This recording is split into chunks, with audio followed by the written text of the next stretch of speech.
Olá, tudo bem? Afinal de contas, o que Jesus de Nazaré veio fazer? O que Yeshua veio fazer? Ele veio trazer os envelopes? Ele veio fundar uma religião? Ele que fundou o catolicismo, os protestantes? Ele que fundou a Fogueira Bamba, o Vale do Sal? Ele que fundou o catecismo, o celibato? Ele que fundou nomes de espíritos? Ele fundou? Não. Jesus veio como filho de Deus por uma obra, como sendo de um remanescente. Um remanescente é algo que sobrou de bom. Então ele, como um remanescente, ele veio novamente juntar, unir o povo de Israel, a nação israelita. Ele veio fazer isso. Mas que, infelizmente, a religião usa Jesus de Nazaré como um bode expiatório, como um modo de enganar as pessoas, de escravizar as pessoas. Jesus veio fazer o que os judeus deveriam fazer. Jesus veio cumprir as leis também. Mas a principal participação dele na história foi unir os perdidos da casa de Israel. Vamos ler uma profecia? Jeremias capítulo 23, do versículo 1 ao 4. No texto da Almeida, século 21. Ai dos pastores que destroem e dispersam as ovelhas do meu pasto, diz o Senhor. Portanto, assim diz o Senhor, o Deus de Israel. Tá vendo? Porque lá no passado, os gentios eles eram considerados como estrangeiros, forasteiros, afastados da comunidade de Israel. E Paulo fala, sem Deus no mundo, portanto, assim diz o Senhor, o Deus de Israel. A Bíblia foi escrita de judeu para judeu. A não ser de Romanos a Filemão, que foi escrito de um israelita, de um pertencente à nação de Israel, que foi Saulo, depois passou para Paulo, que ele pregou a graça de Deus, a sã doutrina, o evangelho da incircuncisão para os gentios, para os não judeus. Portanto, assim diz o Senhor, o Deus de Israel, contra os pastores que apacentam o meu povo. Vós dispersastes as minhas ovelhas. Gentios nunca foram tratados como ovelhas. Paulo não tratava os gentios como ovelhas.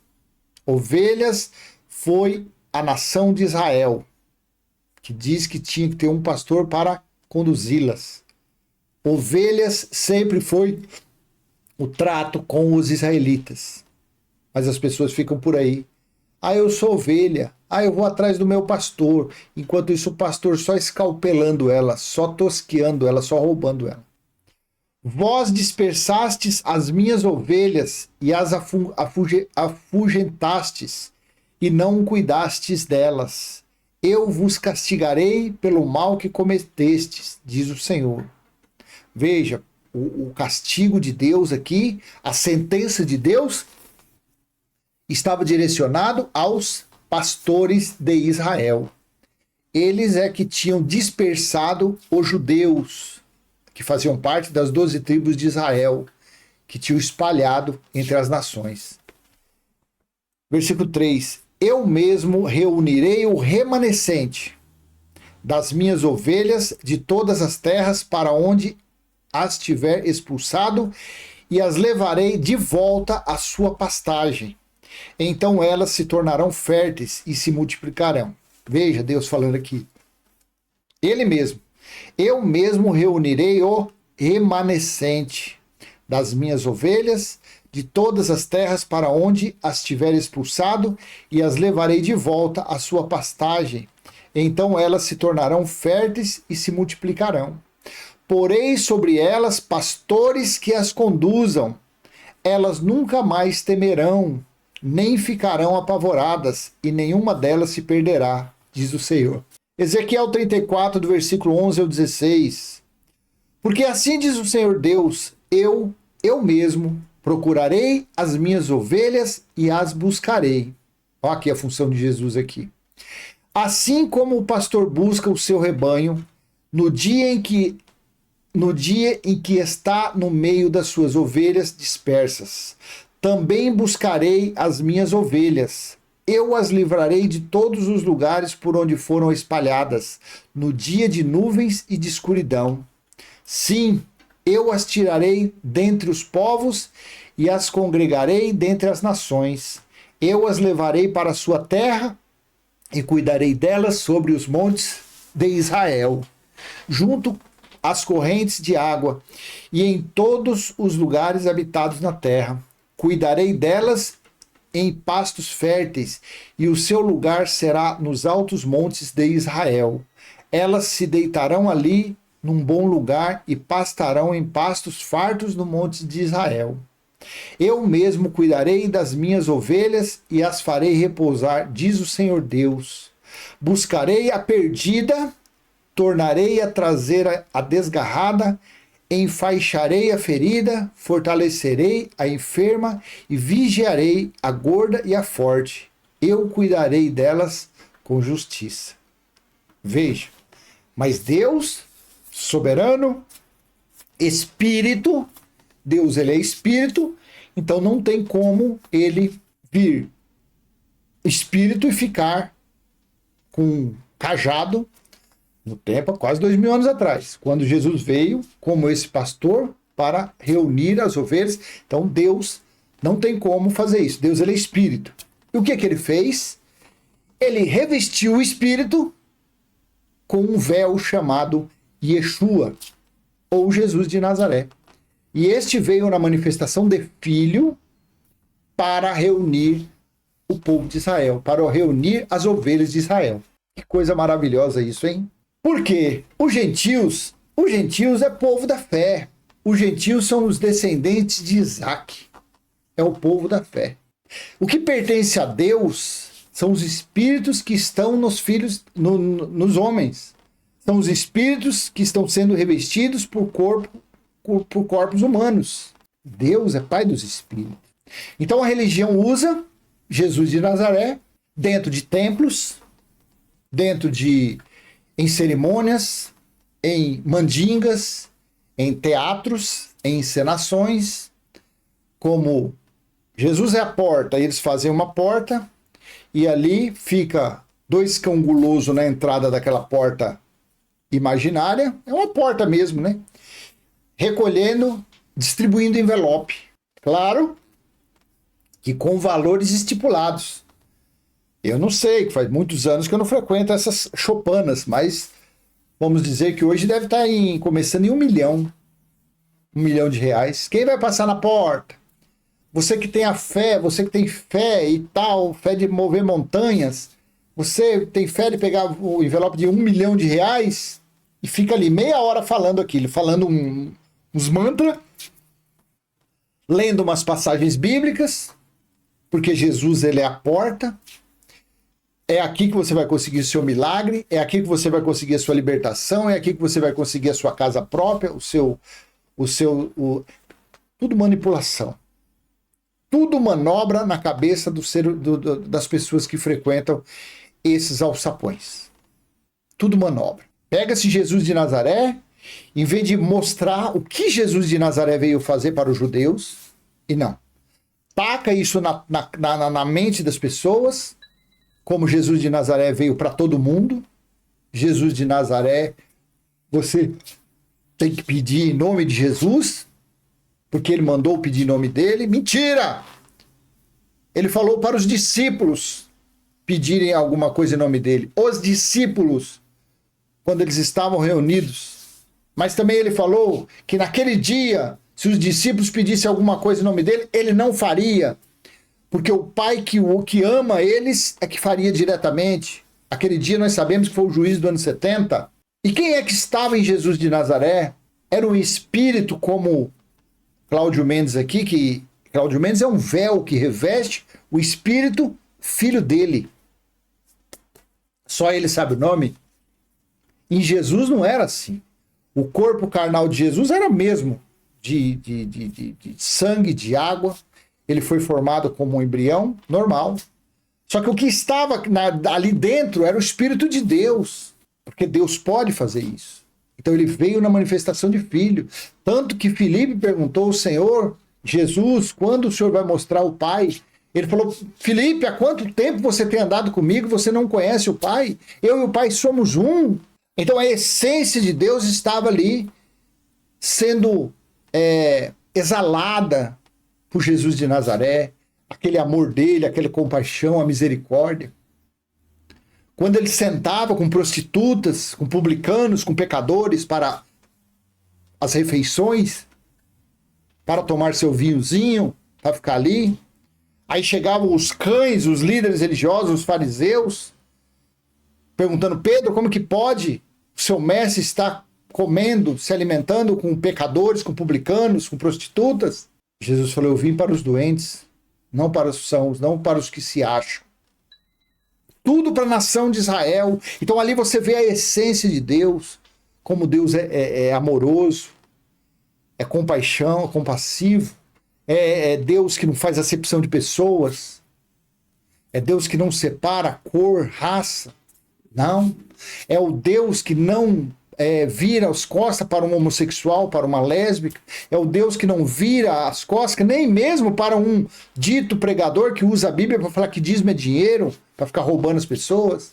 Então você vê que a essência do Deus que estava em Jesus de Nazaré é do verdadeiro Deus, é do amor, da compaixão, da misericórdia, da humildade e da simplicidade. Porque assim Jesus era simples, era humilde. Mas temos que ter a saber para que Jesus veio. Ele veio para a nação de Israel. Ele veio para os perdidos da casa de Israel. Ele veio para unir, para reunir novamente as ovelhas que estavam dispersas. Mas isso não interessa para a religião. A teologia sabe disso, claro, de cor e salteado, claro que eles sabem disso.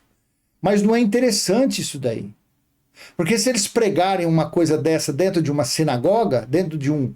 Imagine o morcegão lá no Brás, que cabe 10 mil pessoas, imagine o morcegão ou o genro do morcegão falando isso, falando a verdade. Para que Jesus veio, Jesus de Nazaré veio, o que Jesus de Nazaré veio fazer? Pensou ele contando mostrando essas passagens proféticas? As pessoas falarão, peraí, então o que eu estou fazendo aqui? Por que eu estou imitando judeus? Por que eu estou... eu vou batizar nas águas porque Jesus de Nazaré batizou? Não, ele não batizou. Ele foi lavado como Cordeiro de Deus.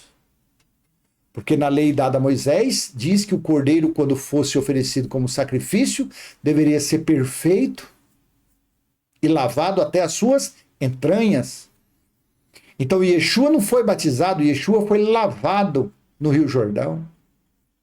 Porque o batismo era o batismo do arrependimento de quem tinha cometido pecados, que pecado era quem transgredia as leis mosaicas, mas Jesus não transgrediu nenhuma lei. Jesus não era pecador. Então o que Jesus de Nazaré veio fazer? Por isso que aí você lê, agora você lendo Mateus 10, 5 e 6, você começa a entender o que Jesus de Nazaré veio fazer. Jesus enviou esses 12 e ordenou-lhes. Isso aqui Jesus estava mandando ou enviando os 12 para pregar as boas novas, pregar o evangelho. Jesus enviou esses 12 e ordenou-lhes: não ireis aos gentios, nem entrareis em cidade de samaritanos. Ide antes as ovelhas perdidas da casa de Israel. Olha o acento aqui, a crase. Ide antes para as ovelhas perdidas da casa de Israel. E os gentios, deixa de lado. Os samaritanos, deixa de lado. Não precisa você falar nada, não. Jesus falou, não precisa pregar nada para eles. Porque o que é deles está vindo. O que era deles estava sendo preparado. Que era ele, mas era o Espírito. Era o Cristo ressuscitado que iria, através do Espírito da graça, pela boca de Paulo, que iria trazer as boas notícias, as boas novas para os gentios, mas ele mesmo não. Ele veio para cumprir as profecias. Jesus de Nazaré veio para cumprir a profecia. Ele veio para os perdidos da casa de Israel. Lá em Mateus 15, 21 a 26, partindo dali, Jesus seguiu para a região de Tiro e Sidom. Uma mulher cananeia, vindo daquelas redondezas, pôs-se a gritar: Senhor, filho de Davi, tem compaixão de mim, minha filha está horrivelmente endemoniada. Olha aqui, ó, cananeia. Contudo, ele não lhe respondeu. Seus discípulos aproximaram-se dele e rogaram-lhe: manda-a embora, porque vem gritando atrás de nós. 24, olha que coisa linda. Ele lhes respondeu: eu fui enviado somente para as ovelhas perdidas da casa de Israel. Então ela veio e, prostrando-se diante dele, disse: Senhor, socorra-me. Ele, porém, respondeu: não é justo tomar o pão dos filhos, os filhos eram judeus, e jogá-lo para os cachorrinhos. Então os gentios eram considerados como cães, como forasteiros, como estrangeiros. Então é uma grande babaquice você reconhecer o amor, a compaixão, você reconhecer a essência que estava naquele judeu da tribo de Judá, de Jesus de Nazaré, de Yeshua, é uma coisa. Agora você querer escravizar uma pessoa, fazendo-a praticar obras de Jesus de Nazaré, que Jesus de Nazaré ensinou aos judeus, aí é totalmente oposta. A essência, sim, que você vê que Deus, a essência do amor, da compaixão, da misericórdia, é uma coisa. Agora você, pregador, você dentro da sua chopana, que você chama de igreja, você aplicar ensinamentos de Jesus de Nazaré aos judeus para os gentios, coisa que Jesus comparava os gentios como cachorrinhos, como cães, que ficavam debaixo da mesa, atrás das migalhas, aí já é totalmente diferente. Aí é você fazer essas pessoas que frequentam essas chopanas de idiotas, de trouxas, de babacas. Então essas pessoas que estão aí praticando obras de Jesus de Nazaré, dentro desses alçapões, dentro dessas masmorras, chamada igreja, eles são um bando de idiotas, um bando de alienados, um bando de incautos. A verdade é essa. Porque eu estou te mostrando a profecia, eu estou te mostrando que Deus, lá no passado, estava providenciando um remanescente que iria vir para juntar novamente as ovelhas que estivessem espalhadas. Olha aqui, deixa eu mostrar uma coisa aqui nesse texto aqui. Eu nem separei, mas eu quero colocar 1 Pedro, capítulo 1, versículo 1. Vamos ver aqui, ó. Pedro, apóstolo de Jesus Cristo, aos eleitos peregrinos da dispersão do Ponto, da Galácia, Capadócia, Ásia e Bitínia.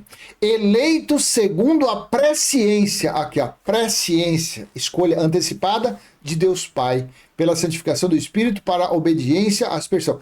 Quem foi o povo pré-escolhido? Quem foram os eleitos? Os judeus? Olha Tiago aqui, ó, Tiago... capítulo... Cadê Tiago aqui? Sumiu o Tiago? Oxe, cadê o Tiago? Tiago sumiu? Meu Deus do céu, cadê Tiago? Tá aqui, ó. Tiago, capítulo 1, versículo 1. Veja para quem Tiago escreveu. Tiago, servo de Deus e do Senhor Jesus Cristo. Aqui, ó, o acento, ó. Para as 12 tribos da dispersão. Então você vê que os escritos de Tiago também foi direcionado aos judeus que estavam dispersos, para eles se reunirem em torno do verdadeiro pastor deles, que era Yeshua ou Jesus de Nazaré. O que Jesus de Nazaré veio fazer? Ele veio para os perdidos da casa de Israel. Ele veio cumprir uma missão, uma ordem de Deus para unir novamente os que faziam parte das 12 tribos de Israel. Gente, isso é coisa maravilhosa, sabia? Isso aqui tira a escravidão religiosa da cabeça de uma pessoa. Quando se ela ouvir, se ela assistir isso aqui e ela ler, acompanhar na Bíblia dela, ela vai, quando ela frequentar lá o lugar que ela frequenta, que ela chama de igreja, ela vai falar, peraí, gente, Ei, peraí. Então, esse Jesus que esse comedor de arroz e feijão tá lá em cima do altar local de sacrifício está falando, esse Jesus não é o Jesus da Bíblia. Porque o Jesus da Bíblia não veio para nós. Eu sou gentil, não sou judeu. Esse Jesus que esse camarada está falando é um Jesus inexistente. O Jesus da Bíblia, ele veio, durou 33 anos, ficou ali expulsando, expelindo espíritos imundos, porque foi uma maldição contra a nação. Jesus de Nazaré veio, ficou limpando os judeus, por isso que ele usou do espírito imundo. Quando o espírito imundo sai de uma pessoa, é como se uma casa ficar limpa, varrida e ornamentada, mas depois aquele espírito volta e a vida daquela pessoa, quer dizer, Jesus estava limpando os judeus, estava purificando eles com a palavra. Estava ensinando os judeus, estava mostrando que ele, Jesus de Nazaré, ou Yeshua, era o caminho, a verdade e a vida. Aquela frase, eu sou o caminho, a verdade e a vida, eu sou o caminho, a verdade e a vida, não foi para nós gentios. Não. Para nós gentios foi o novo e vivo caminho, falado lá em Hebreus, que foi para os gentios. Paulo falou também. Então Jesus estava mostrando que ele era o verdadeiro caminho e a vida para os judeus, para os perdidos da casa de Israel. Então isso, você, meu irmão ou minha irmã, você que é religioso, você que está atento a um vídeo desse aqui, quando você for lá na sua sinagoga, você presta atenção se ele fala desse jeito. Se ele não falar desse jeito, não que eu sou dono da verdade, mas se ele mostrar outro Jesus, corra, que você está sendo enganado. Se ele mostrar outro Jesus que está lá em Mateus 23, fariseus hipócritas que dá o dízimo do endro, do cominho e da hortelã. Ele estava falando para os fariseus. Os fariseus eram judeus, eram os religiosos. E outro ali, ele estava falando de algo que a terra produzia, cominho, endro e hortelã, hortaliças, a terra que produz, porque dízimo sempre foi fruto da terra, dízimo nunca foi valor monetário. Dízimos e ofertas, estão me roubando nos dízimos e nas ofertas. Ofertas, sim, era para a manutenção do templo, era para as festividades, está lá em Neemias capítulo 10, foi também um mandamento da lei, mas o fim da lei foi Cristo. Então o que Jesus de Nazaré veio fazer foi isso, foi reunir novamente as ovelhas perdidas da casa de Israel, tá bom? E para você, se você quiser ficar maduro no seu entendimento, nem a graça pregada por Paulo serve mais para nós, porque nós nascemos depois do ano 70. E no ano 70 DC, há quase, não 1970, lá no ano 70 DC, há quase 2000 anos, ocorreu o dia do Senhor, que foi do ano 66 à metade do ano 70, durou 3 anos e meio, quando o exército romano cercou Jerusalém, e esse exército romano, ele era comandado, quem comandava o exército era o filho da perdição, foi o general Tito, que sim, através do general Tito, Deus cumpriu a vingança dele sobre a nação de Israel, sobre os falsos profetas, sobre os mentirosos, sobre os sacerdotes, sobre os judeus que não obedeceram aos mandamentos dele, Deus. E uma observação aqui, até aqueles que cumpriram as leis, alguma coisa da lei, a sabiá cantou para o lado deles também. Porque todos os judeus praticavam a lei da purificação. Traduzindo, todos os judeus batizavam nas águas. Caiu no chicote do mesmo jeito. Todos os judeus iam ao templo que existia lá em Jerusalém e davam dízimo, mantimento. Não foi suficiente para livrá-los da grande tribulação. Todo judeu dava oferta ou pagava imposto do templo. Também caiu na chibata. Todos os judeus oravam, jejuavam, dizimavam, buscavam Deus em templo. Não resolveu. No ano 70, o chicote estralou para o lado deles. Tá bom? Então, só há uma receita, só há alguma coisa que nós podemos fazer em pleno século XXI, ano 2023, mês de novembro, e daqui para frente. Isso é eterno. É viver Apocalipse capítulo 21, versículo 3. Deixa eu colocar aqui para me encerrar esse vídeo. É isso que nós devemos viver. Veja. Isto é a realidade há quase 2000 anos estabelecida na Terra. Vou ler o 2 e o 3. Vi a cidade santa, a nova Jerusalém. Jerusalém espiritual. Porque a terrena já estava sendo quase toda destruída. Que descia do céu da parte de Deus, enfeitada como uma noiva preparada para o seu noivo. 3. E ouvi uma forte voz que vinha do trono e dizia: o tabernáculo de Deus está entre os homens, pois habitará com eles, eles serão o seu povo e Deus mesmo estará com eles. Por que foi estabelecida a Nova Jerusalém e por que o templo de Deus não é mais terreno? Graças a Apocalipse capítulo 1, versículo 10, e era o dia do Senhor e eu estava no Espírito, assim disse João. Então o dia do Senhor foi o juízo de Deus, foi o grande julgamento de Deus, por isso que o livro de Apocalipse foi escrito nos seus 22 capítulos, pelo menos é o que nós temos, que foi dedicado ao dia do Senhor, foi dedicado ao juízo de Deus. E nesse juízo de Deus estabeleceu-se então o templo espiritual.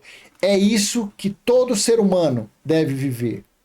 É isso que todos nós devemos acreditar. É nisso que nós devemos colocar a nossa fé, que o templo dele é 100% espiritual e que esse templo está nos homens, na natureza carnal? Não, está nos espíritos das pessoas e onde ele mesmo faz morada. Por isso que se eu fosse fazer uma oração aqui, eu faria minha oração: Pai nosso que está em nós, santificado já foi o nosso espírito, está em nosso espírito o teu reino, e já foi feita a tua vontade, assim na terra como no céu. Passou disso é religiosidade, passou disso é incredulidade, passou disso é fanfarrice, passou disso são argumentos sem sentido, porque tudo se cumpriu. Afinal de contas, descendo um pouquinho lá no versículo 5 e 6, foi falado assim: o que estava sentado no trono. Veja, então quem estava sentado no trono foi o mesmo que disse aqui, ó. E ouvi uma forte voz que vinha do trono. Então o que estava no trono disse que o tabernáculo de Deus estava com os homens. E o mesmo que estava sentado no trono disse também no versículo 5. O que estava sentado no trono disse: eu faço nova todas as coisas. E acrescentou: escreve, porque essas palavras são fiéis e verdadeiras. Ao versículo 6. Disse-me ainda: está cumprido. Quem é que falou que estava cumprido? O mesmo que tinha falado do tabernáculo de Deus nos homens, o mesmo que falou que estava fazendo nova todas as coisas, foi o mesmo que disse: está cumprido.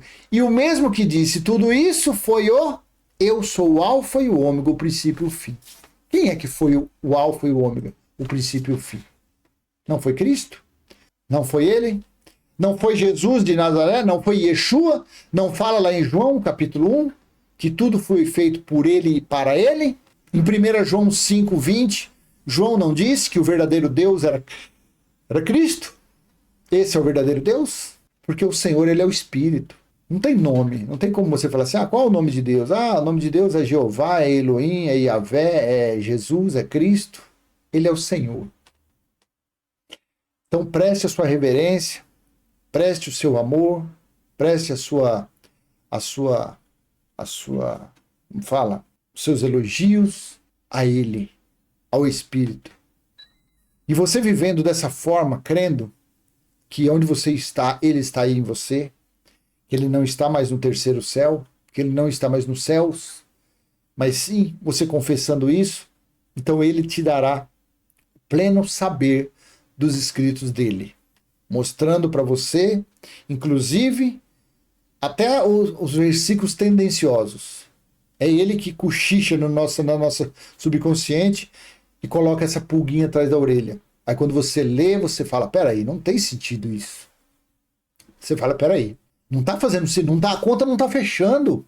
Se eu fizer uma análise dessa forma, a forma que a religião analisa a Bíblia, a conta não fecha. É ele que coloca esse saber em nós. Tá bom? Então eu vou deixar essa mensagem com você. O que Jesus de Nazaré veio fazer? É isso daí.